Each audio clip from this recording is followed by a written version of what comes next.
Оппозициядан президенттикке бирдиктүү бир талапкер чыгышы керек. Бүгүн Бишкекте коомдук саясий ишмерлер, саясатчылар, президенттикке аттанып жаткандар тегерек столдун үстүндө жолугушуп, мамлекет, саясат, жоопкерчилик темасында талкуу жүргүзүштү. Мындан тышкары тегерек столдо учурдагы саясий кырдаал, камоолор, президенттин жана парламенттин милдети тууралуу сөз болду. Бул туурасында кабарчыбыздын материалы.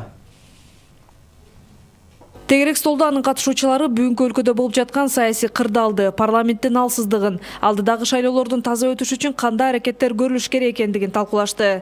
Алгач сөз алып сүйлөгөн мурдагы өкмөт башчысы Темир Сариев Кыргызстандын өнүгүшү үчүн күчтүү коомдук институттарды, күчтүү башкаруу системасын түзүү керек экендигин айтты.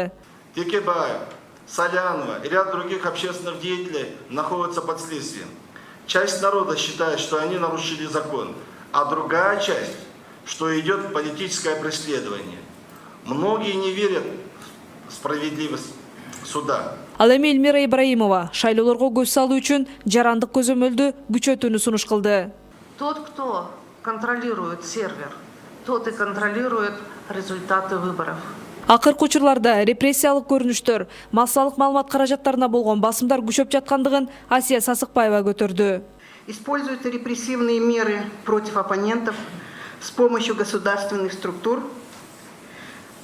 Давление на свободу слова мы все прекрасно знаем, насколько оно выросло, что мы даже ухудшились в международных статистических данных.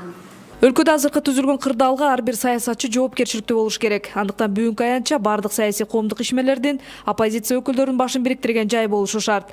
Алдыдагы шайлоого бирдиктүү бир талапкер менен чыгуу керек деген ойлор да айтылды. Нас ждут еще аресты, нас ждут еще политические скандалы.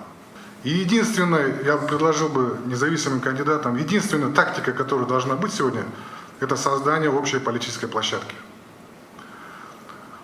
Вторым шагом будет избрание единого кандидата. Но сейчас первая задача – это создание общей, независимой политической площадки, где будут кандидаты собираться, договариваться о правилах игры, о критериях, которым должен обладать единый кандидат, о критериях договариваться, да? Котурташы койнунда болгон саясатчылар эч качан биригишпейт дейт Адахан Мадумаров. Биз бириге алабызбы? Жок. Биз чындыкты айта алабызбы? Жок. Могул жерде катышып отурган массалык маалымат каражаттары чындыкты жазабы? Жок. КТР ушуну көрсөтөбү? Жок.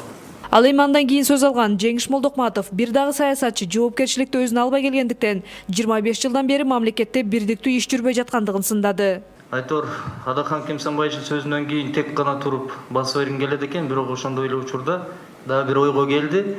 Адахан Кемсанбаевдин жок деп сөзүнөн кийин ушул жерде Өмүрөкчүкевичтин жоктугу байкалып атат да. Себеби ал киши жок деп айтчу эмес, жокту бар кылган адамдын бири эле да. Тегерек столдун катышуучуларына 7 пункттан турган билдирүү таркатылган. Анда президенттик шайлоо алдында мыйзамдуулукту, туруктуулукту сактоо, таза саясий атаандаштык сыяктуу маселелер камтылган. Талкуунун жүрүшүндө ага алымча кошумчаларды киргизүү сунушталды. Иззат Шугралиева, Бекжан Камзаев, Сентябрь.